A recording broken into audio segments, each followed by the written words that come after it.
Bienvenue dans l'épisode 4 de la saison 1 du podcast Résilience, une association à but non lucratif dont la mission première est de contribuer à endiguer toutes les formes de harcèlement et de discrimination dans le monde du travail.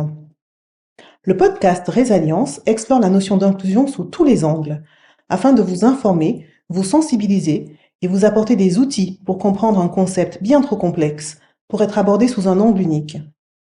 La saison 1 a démarré avec une série dédiée au racisme. Plus spécifiquement, celui qui vise les personnes noires ou perçues comme telles. Cette série spéciale de 4 épisodes est subventionnée par la ville de Genève, que nous remercions chaleureusement pour la confiance et le soutien. Le racisme tue. Le meurtre de George Floyd aux États-Unis en a fait la démonstration devant des millions de personnes. C'était en 2020, un homme noir dont la mort a été filmée en plein jour, après 9 minutes d'agonie sous le genou d'un policier blanc. Cette image a choqué le monde entier, provoqué des manifestations sur tous les continents pour rappeler que la vie des Noirs compte. Le mouvement Black Lives Matter est également arrivé à Genève, où 10 000 personnes ont défilé en juin 2020, martelant le même message. La vie des Noirs compte. Un message scandé par des personnes affectées directement par le racisme et aussi par des alliés soucieux de montrer leur soutien et leur solidarité. Le mouvement Black Lives Matter est né aux États-Unis en 2013 pour protester contre les violences policières, le profilage racial et les inégalités raciales dans le système de justice. Certains qualifient le mouvement de politique. Mais est-ce bien important au final? Ne devrions-nous pas nous focaliser sur le fond du message, à savoir la question de respect des droits humains et d'égalité, avoir le courage de regarder en face le problème qui est dénoncé, le racisme, et mettre en œuvre les actions nécessaires pour que l'on n'ait plus jamais besoin de rappeler que la vie des Noirs compte. Bonjour, je suis Joëlle Payom, fondatrice de Résilience et animatrice de ce podcast. La politique, c'est justement le domaine d'action de mon invité du jour, avec lequel nous allons parler des solutions et actions possibles pour endiguer le racisme, et particulièrement celui qui vise les personnes noires à Genève et ailleurs. En tant que citoyens de ce monde, nous pouvons agir individuellement et collectivement pour combattre les préjugés, dénoncer des comportements qui portent atteinte à l'intégrité, nuisent gravement à la santé mentale, physique et financière des personnes ciblées. Des comportements punissables par la loi, en théorie. Pour ce dernier épisode de la série spéciale, je suis heureuse et honorée d'accueillir Monsieur Laurent Djimadja, premier homme noir à avoir été élu maire dans le canton de Genève. C'était en 2015. Bonjour Laurent Djimadja, comment allez-vous? Bonjour Joël, je vais très bien. Bon, ravi d'être là et de pouvoir avoir cet échange avec vous. Déjà, est-ce que j'ai bien prononcé votre nom? C'est très bien, vous avez réussi à insister sur le J qui se prononce Djimadja. D'accord, Djimadja, parfait. Alors, Laurent, si je peux vous appeler Laurent? Je vous en prie Joël. La question qui me brûle les lèvres, je le mentionnais en introduction, vous êtes le premier maire suisse d'origine africaine, élu en 2015 à la tête d'une commune du canton de Genève, et vous avez été réélu en 2020. J'ai lu dans une interview de vous sur UN Today que vous vous définissiez comme un citoyen du monde qui a eu la chance de naître en Afrique. En quoi est-ce une chance d'être né en Afrique? C'est une chance parce que, quelles que soient les conditions de notre naissance, il y a tellement d'opportunités. Et d'être né en Afrique m'a permis de voir tant les aspects positifs que les aspects négatifs qu'on peut y vivre, mais également les aspects positifs et négatifs que véhicule la civilisation contemporaine. Donc c'est une chance d'être né en Afrique où je me dois de relativiser à chaque fois que j'aborde le moindre problème. Être né en Afrique, en fait, fait de vous un résilient par nature, de nature. Si vous voulez. Si vous voulez. Vous savez, résilience, c'est la contraction de résilience et d'alliance. Donc, je parle énormément de résilience dans le podcast. Et à chaque fois que j'interviewe des personnes et que ce concept de résilience est sous-jacent ou ressort d'une manière ou d'une autre, ça me met toujours en joie parce que je me dis, je suis à la bonne place et avec les bonnes personnes. Alors, soyons joyeux. Voilà. Pouvez-vous nous en dire plus justement sur votre parcours et votre arrivée en Suisse surtout? Oh là là. Mon Rapidement. Rapidement, d'accord. Mon parcours est très simple.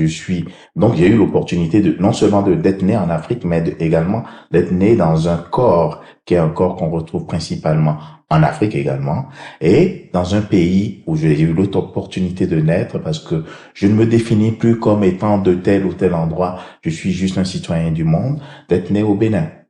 Il y a une soixantaine d'années maintenant, un peu plus, parce que j'arrive à un âge où on commence à ne plus dire son âge, parce qu'il est temps bientôt de sortir de scène. Et j'ai eu la chance aussi de vivre certaines périodes dans mon pays, donc la période juste post-coloniale, où la colonisation n'était plus très présente, mais les adultes de l'époque avaient encore des comportements un peu d'une forme de servitude, d'une forme de complexe d'infériorité vis-à-vis du colon, parce qu'il y avait encore des expatriés, on les appelait à l'époque des coopérants. Et au début des années 60, non, 70, il y a eu la révolution en 72 au Bénin. En 74, le marxisme-léninisme, je crois, a été prononcé. En 75, le pays qui s'appelait Dahomey a changé de nom. Et la panique des citoyens a fait que je me suis retrouvé hors du Bénin. J'ai donc fait mon bac au Togo. Ensuite, j'ai été au Sénégal où j'ai fait mes études supérieures. Cela m'a permis de connaître un tout petit peu plus que mon pays natal, mais un bout d'Afrique également. On va en rester là. Et vous me demandez aussi comment je suis venu en Suisse. Bien, après mes études, je suis rentré au Bénin. J'ai rencontré une femme qui se trouve être une femme genevoise. Je suis venu en vacances et me voici ici depuis. J'ai pris presque perpète puisque je suis là depuis un peu plus de 30 ans maintenant. Et pour paraphraser Senghor, j'ai pas épousé une blanche, mais j'avais épousé une femme. Donc c'est l'amour qui vous a amené en Suisse. Exactement. C'est beau ça. Et ensuite, comment êtes-vous entré en politique et pourquoi la politique? Justement, j'avais l'ambition de me consacrer un peu à la vie citoyenne depuis tout petit, et certaines choses me préoccupaient. Je trouvais injuste que certains enfants qui étaient autour de moi n'aient pas autant de facilité que ma petite personne. Mon papa connaissait la plupart des notables de la ville où nous vivions. Nous avions beaucoup de facilité. Nous parlions déjà français à la maison parce que je suis d'une génération où il fallait parler français pour réussir, et nos parents en étaient convaincus. La conséquence, c'est que nous ne parlions aucune langue africaine. On parlait le français à la maison.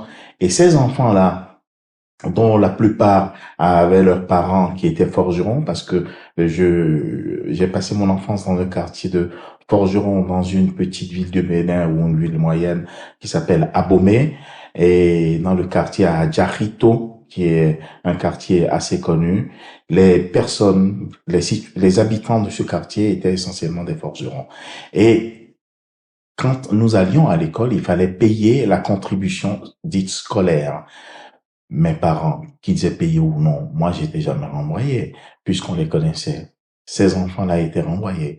Et pour pouvoir payer leur contribution, les parents devaient fabriquer des houes, les enfants fabriquaient des petits couteaux, allaient au marché qui a lieu tous les 5 jours, parce que ça continue aujourd'hui, avaient et utilisaient l'argent qu'ils avaient pu collecter au marché pour payer la contribution. Je ne vous cache pas que certains enfants n'ont pas été à l'école. Et je trouvais cela profondément injuste. Je me disais qu'il fallait trouver une solution. Et mon père faisait un peu de politique également. Je pensais qu'on pouvait changer la société ainsi. Et mon orientation écologiste, mon choix d'être écologiste vient également de là, puisque je constatais que nous avions des espaces de collecte de déchets où on retrouvait pêle-mêle des déchets organiques, mais aussi des piles, des bouteilles, des boîtes métalliques. Et tout ça, je me posais des questions, je me demandais comment ça allait se terminer. Et en étant au Sénégal, après ma maîtrise, j'ai pu faire un diplôme d'études en sciences de l'environnement.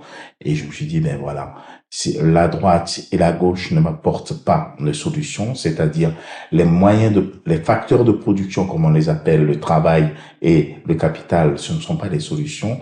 La gestion du cadre de vie me semble être la solution. Voilà pourquoi aussi je suis écologiste. Et plus précisément, si je me suis engagé dans la vie citoyenne, c'est que j'ai 2 enfants, Mhm. 2 garçons, pardon, 2 messieurs aujourd'hui parce ils sont trentenaires et moi qui rêvais de m'investir dans mon pays natal un jour sur mon continent natal, me rendant compte que le temps passait, je me suis dit qu'il fallait que je m'implique et où m'impliquer pour donner l'exemple à mes enfants, si ce n'est là où je vis. Mhm. Alors en 2003, j'ai été candidat au conseil municipal sur la liste des écologistes, j'ai été élu et mes enfants m'ont vu évoluer de conseiller municipal à aujourd'hui conseiller administratif. Excellent. Voilà. Je reviens sur un mot que vous avez utilisé quand vous me racontiez le parcours et la genèse en fait de votre passion pour la politique.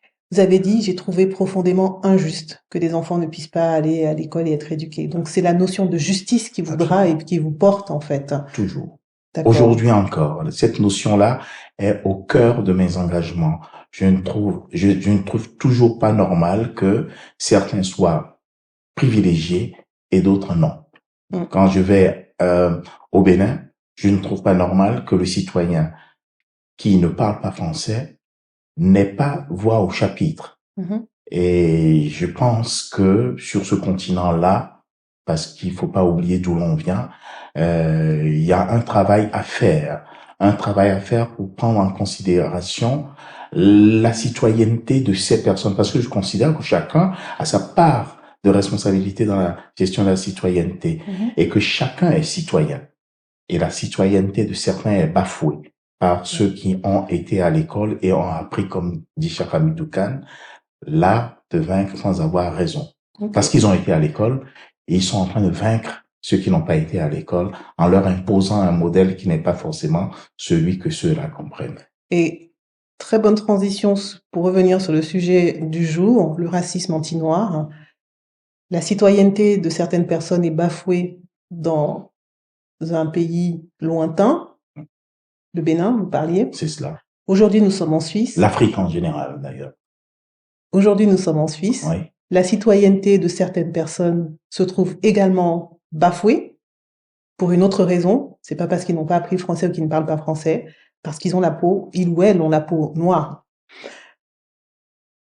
Alors vous, en tant que premier noir à avoir été élu maire dans le canton de Genève, ça fait de vous un pionnier, d'une certaine manière. Est-ce que c'est lourd à porter? Vous posez la question comme ceci, évidemment, ça me paraît subitement lourd à porter. Mais en réalité, c'est quelque chose d'assez léger et d'assez normal pour moi. C'est parce que vous m'entendrez jamais me plaindre de racisme d'ailleurs, parce que j'estime que comme tous les Noirs, toutes les personnes différentes, même les femmes, parce que il n'y a pas que les Noirs qui sont ostracisés, les femmes l'ont subi et le subissent aussi dans les sociétés où les Noirs sont majoritaires. C'est pas parce que vous êtes une femme que je le dis. Je le dis parce que c'est un constat. Et je ne me plains pas parce que toutes ces personnes-là développent des moyens de survie, des moyens de contournement. Et je crois que face à des propos racistes, on trouve toujours une pirouette pour dire que c'est pas grave. Sauf qu'en cas exceptionnel où je me permets parfois de demander à certaines personnes ou de leur dire, mais quand même, toi non plus tu parles pas ainsi. Ça suffit amplement. Donc, ce qui veut dire que vous, même étant maire, vous êtes quand même confronté personnellement et directement à cette question de racisme. Vous savez, le micro-racisme, par exemple, lorsque quelqu'un pense être votre ami et vous dit, ah ben dis donc, toi on te voit pas dans le noir, c'est quelque chose de drôle pour tout le monde parce que on est dans une majorité qui peut le penser, mais quand même pas mes amis. Le racisme, comme je dis souvent à ceux qui me côtoient, c'est moins mon problème à moi que celui de mes amis d'ailleurs. Et quand j'en arrive à faire une remarque comme celle-là, ça signifie que cette personne a un peu dépassé les bornes. Mais je ne réagirai jamais violemment à cela parce que ça n'est pas dans ma nature, c'est pas mon tempérament. Voilà comment je vois la chose. Il y a quelques années, je croisais souvent des personnes qui, par le regard, me montraient que ma place n'était pas là.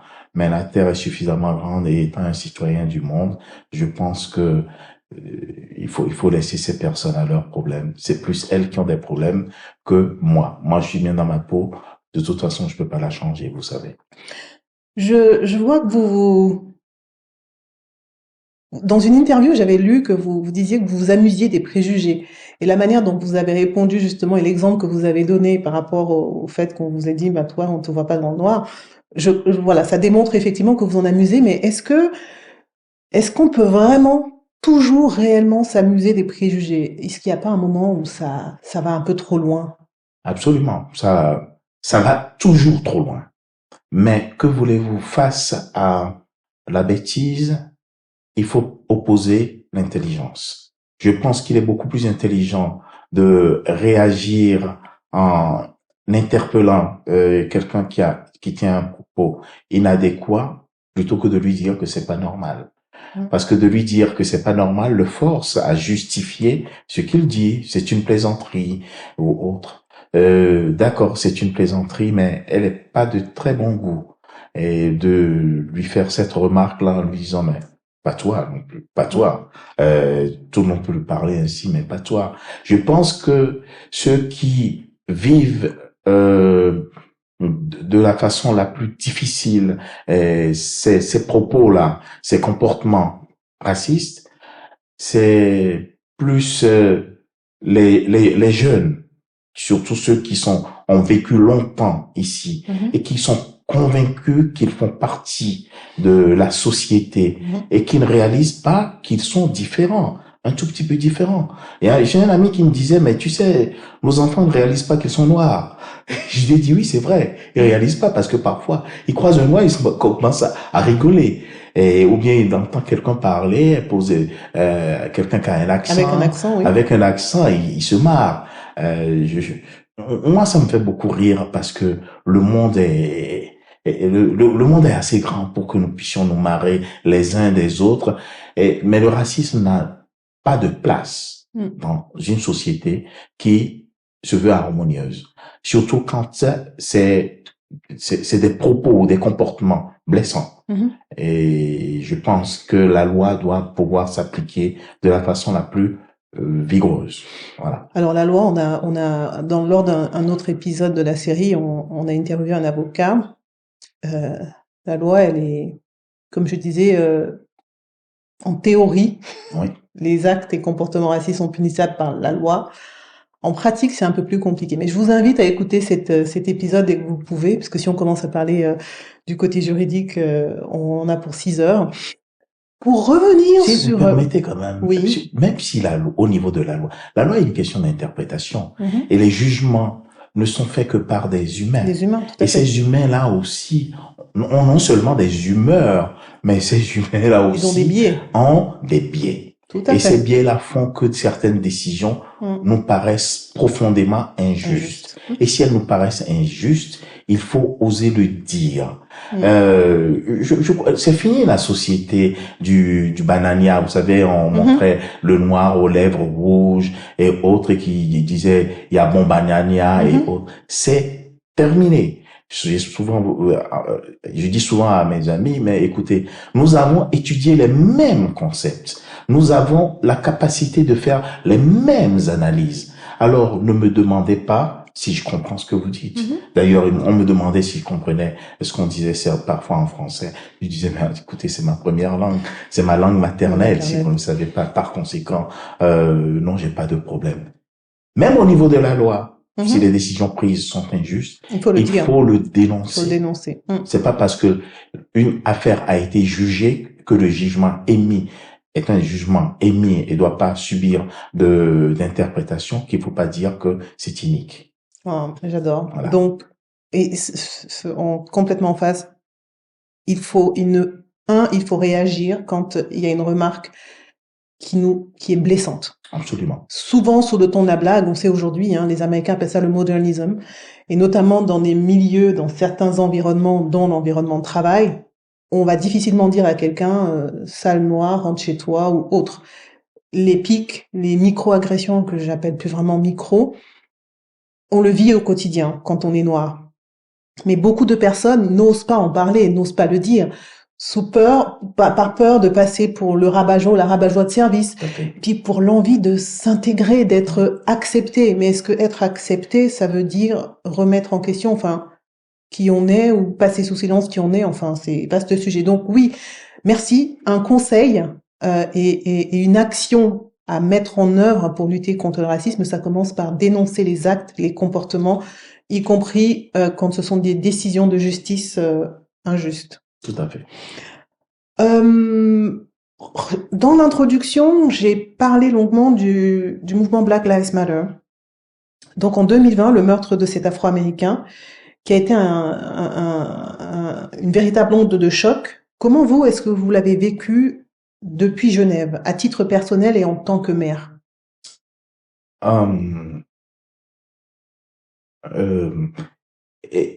Ce qui est arrivé et qui arrive un peu trop souvent est quelque chose qui me touche personnellement et j'aime pas trop en parler parce qu'il y a trop de personnes qui sont systématiquement jugées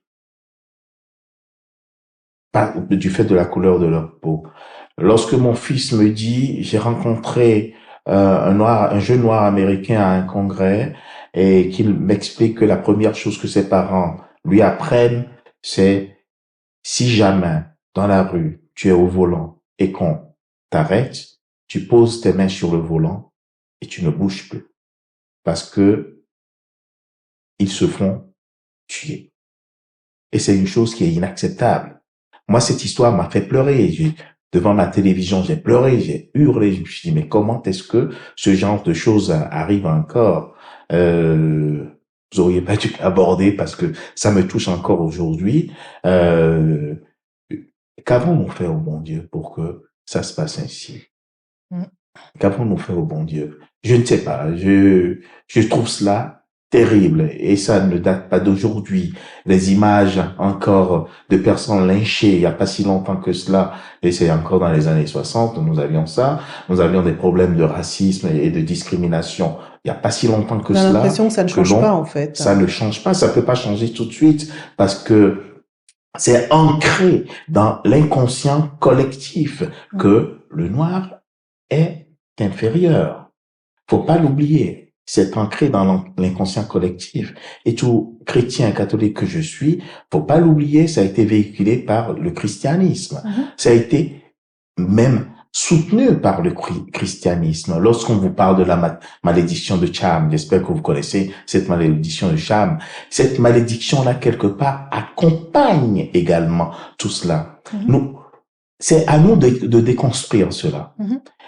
Parce que si les personnes noires elles-mêmes n'apportent pas la preuve qu'elles ont accès à l'information et que elles peuvent participer à cette déconstruction-là, eh bien, jamais rien ne se fera. Et si les personnes noires n'agissent pas, parce que l'action doit commencer par nous. Elles veulent bien agir, parce que je vais vous paraître contradictoire, mais il ne faut pas oublier que très souvent, le noir qui est dans une société différente a déjà des problèmes pour se nourrir, pour satisfaire ses besoins élémentaires. Ne lui demandez pas d'aller militer. Il a bien envie. Mais l'action, ce n'est pas nécessairement le militantisme, ne serait-ce qu'aller raconter ce qui nous est arrivé, c'est-à-dire dénoncer. Oui, mais il cherche du travail. Il veut manger. Il veut de l'argent. Et il l'aura pas. Il sait que s'il dénonce, il croit que s'il dénonce, il n'aura plus ses moyens. Et moi, je les comprends. Je comprends les amis qui ne militent pas. Je dis militer exprès, et dénoncer certes, mais une manière de dénoncer qui porte, c'est le militantisme. Descendre dans la rue et aller dénoncer. Je le fais depuis que je suis ici et ça me fait beaucoup de bien de pouvoir défendre mes idéaux également par là. C'est déjà merci beaucoup pour ce partage et puis tout en émotion. Parce que effectivement, Black Lives Matter, ça a été plus qu'une onde de choc, ça a été un traumatisme sur le traumatisme, ça a réveillé en fait des traumatismes dans toutes les communautés noires, enfin, je veux dire, de par la planète. À l'époque, je me souviens, je discutais avec des amis noirs au Canada, aux États-Unis, en Afrique, je sais pas où, en Russie, parce que les noirs, il y en a partout sur cette planète. Et on a tous ressenti ça, enfin ça a réveillé des traumatismes dans nos chairs en fait. Et on a été sidérés pendant des semaines, voire des mois.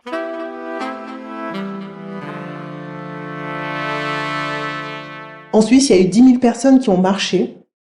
De ce que j'ai compris, c'était l'une des plus grandes manifestations qui est connue, enfin, en Suisse, à Genève, pardon, qui est connue Genève. Vous-même, on vous a pas vu dans les manifestations. Non, ce jour-là, malheureusement, j'avais une commission du conseil municipal qui avait été prévue de longue date et je ne voulais pas l'annuler, je ne devais pas l'annuler parce que c'était pas la commission ni la commune qui était concernée, c'était moi en tant qu'individu, que citoyen qui était concerné, mais je me suis porté quand même un t-shirt Black Lives Matter pour pouvoir être à ma commission et des personnes que je connais ont participé. C'était un mouvement extraordinaire où, puisque j'ai eu des informations, mon fils qui est ici y a participé également. J'ai vu des jeunes se mobiliser et dire ça nous concerne. Des jeunes métis se mobiliser et dire ça nous concerne et nous y allons pour faire la sécurité parce que nous avons appris que certaines personnes veulent saboter notre mouvement. Notre mouvement, c'est une appropriation, donc se sont engagés et ce mouvement s'est très bien déroulé. C'était pendant la période du Covid et il y a eu pourtant cette mobilisation et ce rassemblement de plus de 10 000 personnes et je trouve ça extraordinaire et je regrette de n'y avoir pas participé, mais j'étais à mon poste de combat dans une commission. Une très bonne excuse. Quels ont été les impacts, les autres impacts au-delà de la marche et de la manifestation, au niveau politique notamment? Quel a été l'impact de ce mouvement et puis donc par déduction de la mort de George Floyd? On peut dire, de vous à moi, on peut dire qu'il n'y a pas eu beaucoup d'évolution. D'accord. Il n'y a pas eu beaucoup d'évolution. En tout cas, ici, pas eu beaucoup d'évolution. Il y a certaines personnes qui sont surprises de cette mobilisation et qui pensent que les afrodescendants en font trop, alors que ce n'est pas vrai. C'est des gens qui, comme dit David Diop, courbent l'échine pratiquement, essaient de passer inaperçus, s'excusent presque d'être là, comme dit Brel, alors que ils se sont battus pour dénoncer quelque chose que tout le monde a vu et qui a touché tout le monde, blanc comme noir. D'ailleurs, cette présence-là, la manifestation était pas une manifestation de noirs uniquement. C'était une manifestation citoyenne. Complètement. Il y avait des citoyens de partout qui étaient là, des gens qui sont venus de partout, de tous les cantons, pour venir manifester à Genève. Et montrer leur solidarité, c'est excellent. Oui. C'était beau, enfin, c'était magnifique. Et c'est ainsi que les choses devraient se passer, je crois, pour dénoncer le monde dans lequel nous sommes, en tout cas, les pratiques injustes qu'il y a dans le monde où nous sommes, et dénoncer certaines assertions que nous avons depuis bien trop longtemps. C'est bien beau de sortir le discours de Martin Luther King, Have a Dream, mais c'est pas suffisant. Il faut que le rêve se réalise aujourd'hui. Je dis toujours, ça va passer de l'intention à l'action et de la parole aux actes, concrètement. Depuis le 31 août 2021, il existe une journée mondiale, qui est la journée mondiale des Afro-descendants. Est-ce que vous diriez que la création, le lancement de cette journée spécifique est liée au meurtre de George Floyd ou c'était un hasard Non. Voilà, c'est pas. Non, c'est. Il faut dire que la mort de George Floyd a joué comme un détonateur ou un catalyseur, mais c'est une journée internationale qui n'était pas suffisamment célébrée. Qui était célébrée dans des milieux un tout petit peu restreints, un peu trop cachés. Il est bien de mettre maintenant sur une lumière, parce que c'est des lumières. La lumière, il faut la mettre sur le guéridon pour qu'elle puisse éclairer tout le monde. Et quand il y a des choses injustes, il faut pas se cacher entre noirs et dire, tu as vu ce qui se passe? Et que les noirs se répondent toujours entre eux et c'est toujours ce que j'affirme. Mais toi-même, tu sais. C'est comme ça. Non, il faut le dire, il faut le poser et que tout le monde puisse se rendre compte. Une journée, c'est bien, mais il faudrait que tous les jours soient des jours pour les humains, tout simplement. Et que tous les humains, d'ailleurs, tous les humains, parce que il y a pas que les noirs. Bientôt, on va créer une journée pour les blancs. Non, créons une journée pour l'humanité qui souffrent un tout petit peu trop. J'aime bien, moi, quand vous m'entendez parler, vous dites, mais il parle comme un curé. C'est pas ça, j'ai jamais fait de séminaire. Mais je pense que nous devrions nous battre pour soigner notre humanité, parce que cette humanité, elle est malade. Hein. Elle est malade depuis trop longtemps. Et parmi ces maladies qui la minent et la ruinent, il y a aussi le racisme et toutes les formes de discrimination. Merci de nous rappeler à cette notion d'humanité qui est au centre de l'approche de Résilience. Vous me tendez une perche pour parler de Résilience, c'était pas le but, mais je peux pas m'empêcher une fois de plus de me dire je suis vraiment en joie quand je vous entends parler, parce que quand je présente Résilience et je parle surtout d'inclusion, je dis en fait parler d'inclusion, c'est parler de l'humain en fait. C'est se questionner sur la notion d'humanité et qu'est-ce qui fait que moi je suis un humain et comment je reconnais l'humain en l'autre, quelles que soient ses différences visibles ou pas. Enfin, on va arrêter parce qu'après on va nous accuser de faire voilà. Alors on est tout à fait d'accord, vous parler comme une je vais commencer à prêcher. Alors revenons à notre sujet. Je sais que vous êtes également membre de la FANG qui a été fondée en 2022. Pouvez-vous nous parler de la genèse de cette fédération? Donc, et déjà la FANG, qu'est-ce que ça veut dire? La FANG, c'est la Fédération des associations d'afro-descendants et noirs de Genève, que j'ai l'honneur de présider. Et parce qu'elle est jeune, je crois qu'on m'a donné cette présidence parce que je suis vieux, et qu'on m'a donné cette présidence parce que je suis conseiller administratif et que je n'ai pas d'autres ambitions que cela. Et la FANG est née de deux rencontres qu'il y a eu, je crois, en tout cas deux rencontres avec les autorités de la ville de Genève et du canton de Genève, monsieur Thierry Apotello pour le canton et chargé de la cohésion sociale, et monsieur Alfonso Gomez, chargé de l'agenda 21 notamment pour la ville de Genève, qui ont voulu rencontrer des associations d'afro-descendants et de noirs de Genève.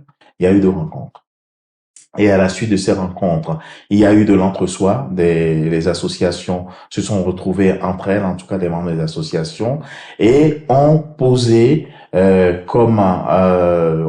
quelques principes, dont notamment le besoin d'avoir un interlocuteur principal, privilégié, qui soit un interlocuteur des autorités. Sinon, chacun y va de sa petite demande, de ses petites doléances, mais la satisfaction de ces doléances ne font pas vivre la communauté des personnes noires. Il faut faire quelque chose de peu plus, qui permette de travailler ensemble. C'est pour cela que cette fédération a été créée.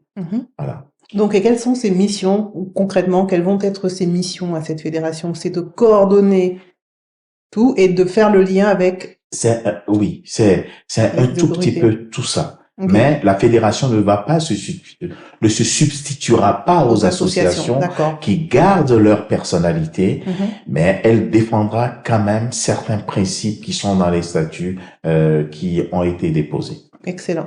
On mettra le lien vers le futur site internet de l'association, parce que je sais que c'est en cours de réalisation, pour que les gens puissent aller regarder s'ils veulent en savoir plus. Quittons un petit peu les États-Unis, la Suisse, pour retourner aux États-Unis. En mai 2021, pour célébrer le 2e anniversaire de son élection à la tête de la mégalopole américaine de Chicago, Lori Lightfoot, qui est une femme noire, donc maire de Chicago, a décidé d'organiser une séance d'interview réservée aux journalistes appartenant aux minorités. Son but, c'était de lutter contre le manque de diversité dans certains milieux professionnels, en particulier les médias. Alors, qu'est-ce que vous en pensez et est-ce que vous pensez qu'on doit en arriver là pour sensibiliser les gens aux différentes formes de discrimination? C'est-à-dire organiser des réunions en non-mixité, parce qu'il y a eu beaucoup de débats sur des choses en non-mixité, alors qui ne concernent pas que la question raciale ou noire, le genre, homme-femme, etc. Est-ce que vous pensez qu'il faut en arriver là et faire une forme de communauté, sans parler de communautarisme, à certains moments pour pouvoir adresser la question? Enfin, je crois que toutes les actions qui permettent de sortir certaines personnes du ghetto sont des actions utiles.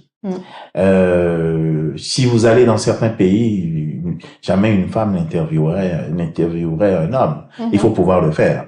Et de permettre à une personne latino d'interviewer, c'est pas mal, de permettre à une personne handicapée, parce que ça existe aussi. Il y a une émission d'ailleurs sur Les Mains Bleues, je crois, où des personnes handicapées moteurs qui sont dans un centre invitent des gens et organisent une interview. Je trouve ça formidable parce que ce sont aussi des citoyens. Ils font partie également de l'humanité. C'est ce qu'on appelle en fait, ce qu'ils appellent aux États-Unis affirmative action et action positive et non pas discrimination. Je suis moins favorable au terme discrimination positive, mais action positive.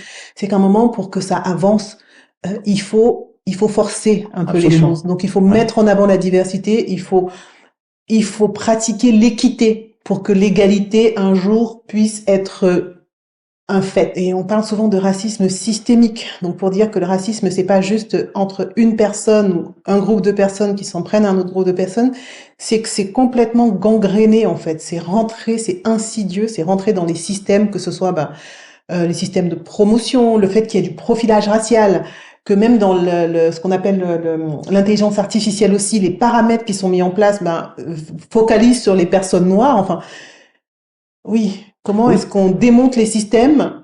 Parce que nous le savons. Nous devrions le dénoncer. Et parce que nous le dénonçons, nous devrions amener les personnes, parce qu'il ne faut pas se voiler la face. Certaines personnes qui nous ressemblent aussi essaient de violer les règles.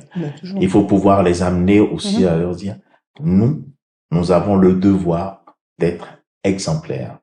Nous avons le devoir d'être exemplaires pour qu'on ne considère pas tout le monde comme faisant partie de ceux qui violent les règles. Certes, la société ne nous a pas fait de cadeaux depuis des décennies, voire des siècles, et ça ne concerne pas que la Suisse.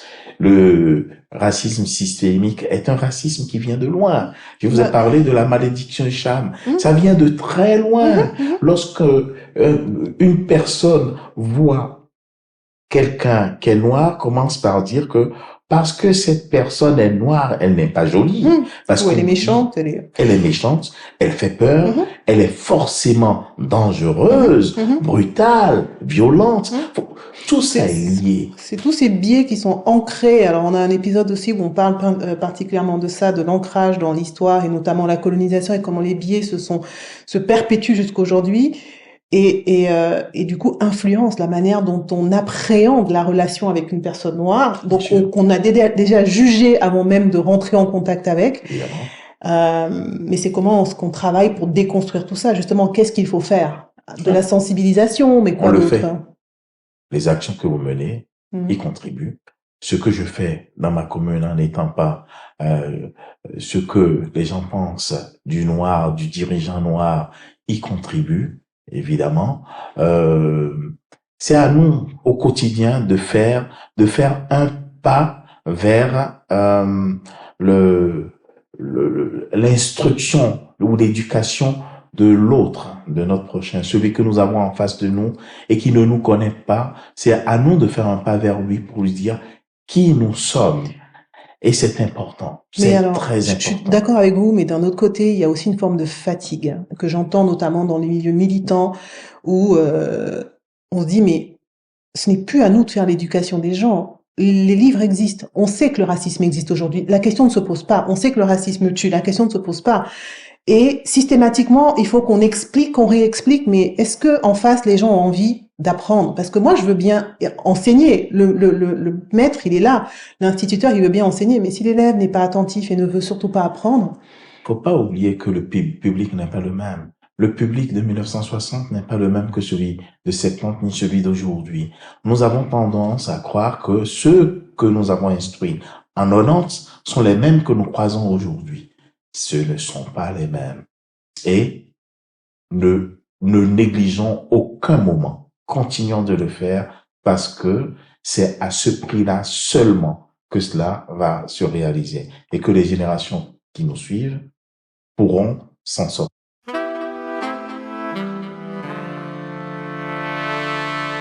Omar Sy, avec le film Les Tirailleurs, pendant la promotion de son film, il a osé évoquer une inégalité ou une différence de traitement qui est faite dans l'accueil des réfugiés en fonction de leur origine ethnique, pour ne pas dire de leur couleur de peau.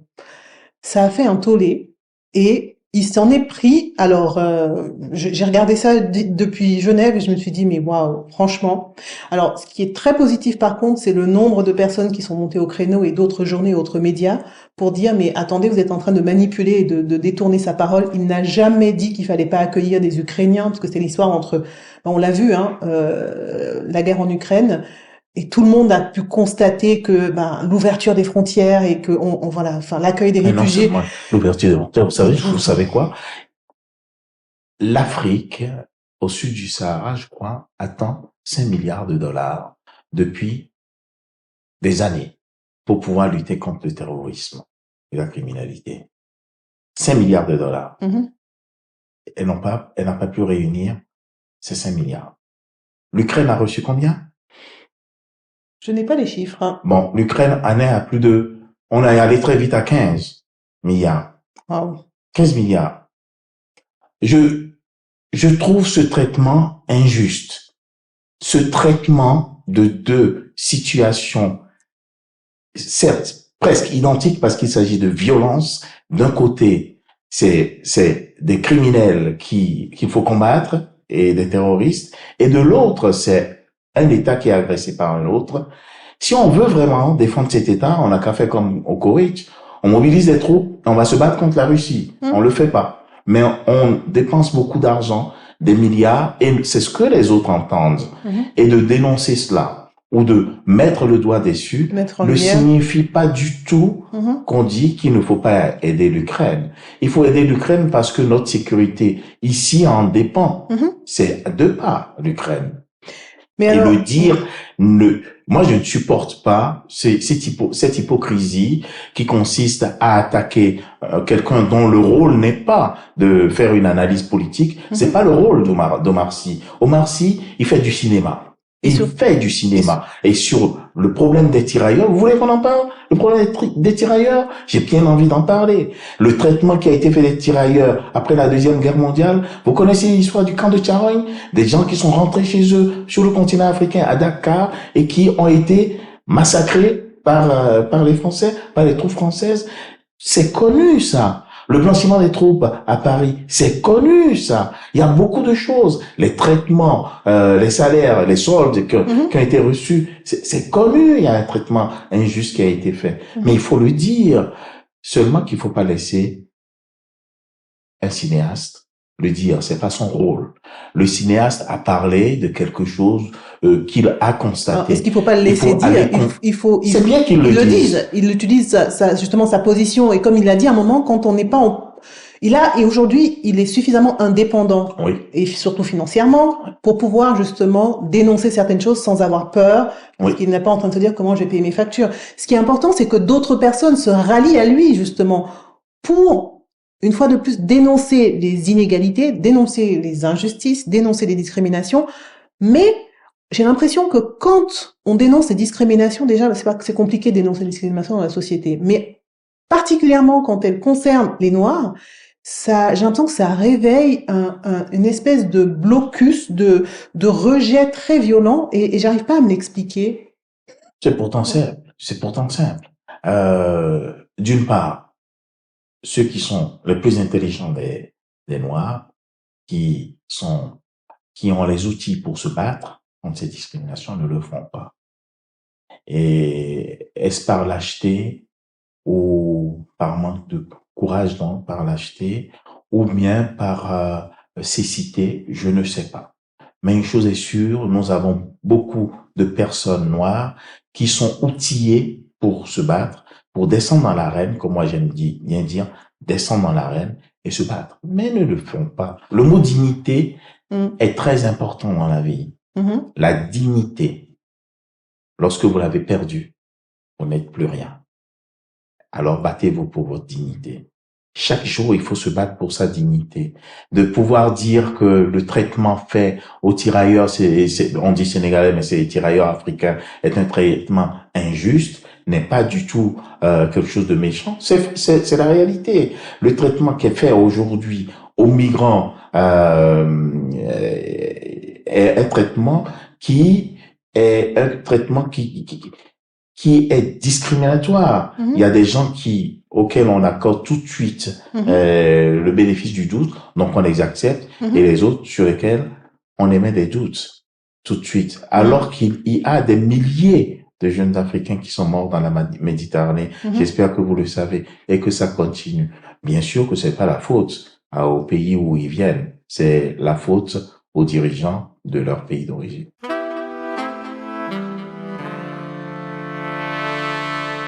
J'ai une toute dernière question que j'aimerais poser, plus intime celle-là. Oula. Enfin, le degré d'intimité, c'est vous qui déciderez en fonction de la réponse que vous apporterez. J'aimerais parler à l'être humain en face de moi, donc au-delà du costume de mère. Quelle est la dernière chose qui vous a particulièrement touché? C'est quand vous m'avez parlé tout à l'heure de George Floyd, la dernière chose. Merci beaucoup Laurent d'avoir partagé un pan de votre histoire et vos réflexions sur la manière de lutter efficacement contre le racisme et faire avancer la véritable inclusion des personnes noires dans la société. Vous êtes l'exemple qui montre qu'on peut être noir en Suisse et prendre pleinement sa place au sein de la société afin de contribuer à la rendre plus inclusive. Je suis sûre que cela va inspirer beaucoup de personnes. Le racisme existe, oui. Le racisme tue, oui. Mais que l'on ait été victime, cible, témoin, simple citoyen ou personne politique, on peut tous et toutes agir pour stopper ce fléau. Mais sans données précises, il est difficile de faire évoluer les lois. Alors, chers auditeurs, chères auditrices, si vous êtes vous-même victime d'actes ou comportements racistes, n'hésitez pas à contacter le centre d'écoute contre le racisme de votre région, si vous êtes en Suisse. Cela contribuera à affiner les statistiques permettant de mieux cerner le problème et apporter des éléments nécessaires pour faire progresser la législation. Les différents centres d'écoute contre le racisme offrent également du conseil juridique et du soutien psychologique, une autre bonne raison de les contacter.